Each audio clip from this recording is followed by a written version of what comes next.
Une préférence motrice, c'est tout simplement une préférence que notre cerveau, notre système nerveux, à la base, a pour bouger. Hein, l'humain est avant tout fait pour bouger, il a besoin pour interagir avec son environnement de bouger, et du coup, qui suppose de bouger, suppose de créer un déséquilibre. Et pour créer un déséquilibre, c'est là où le cerveau va avoir une préférence entre se déséquilibrer plutôt vers l'avant, ou plutôt vers l'arrière, plutôt vers la gauche, ou plutôt vers la droite.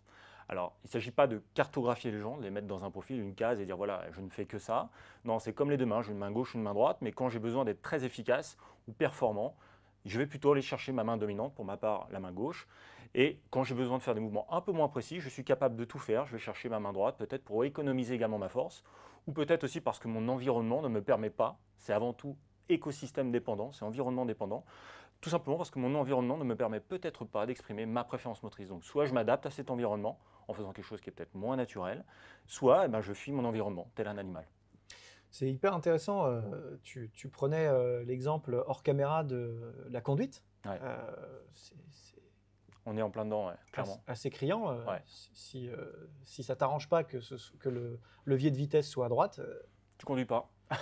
ou tu t'adaptes. Ou tu t'adaptes, exactement. Tu t'adaptes. Ouais. Alors ça, c'est sans doute le premier élément très très important à mettre sur la table pour me réconcilier avec certaines méthodes de préférence motrice. Je pense notamment à Action Type.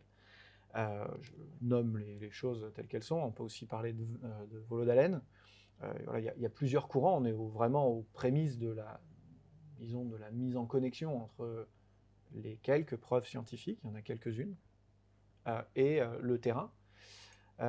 Effectivement, comme au début de chaque courant de pensée ou chaque méthodologie, il y a des raccourcis. Et sur une méthodologie qui vise quand même à classifier les gens, forcément les raccourcis peuvent être extrêmement dangereux.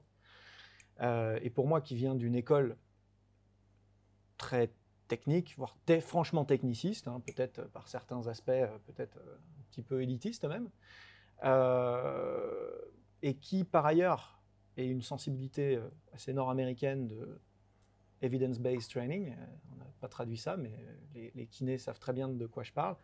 Les préparateurs physiques depuis 10 ans, où j'ai sorti la préparation physique moderne avec précisément cette intention de mettre en connexion la science et le terrain et la science. On veut des exemples justifiés par de la science, et on veut de la science appliquée au terrain concrète. C'est vraiment une tendance forte aujourd'hui.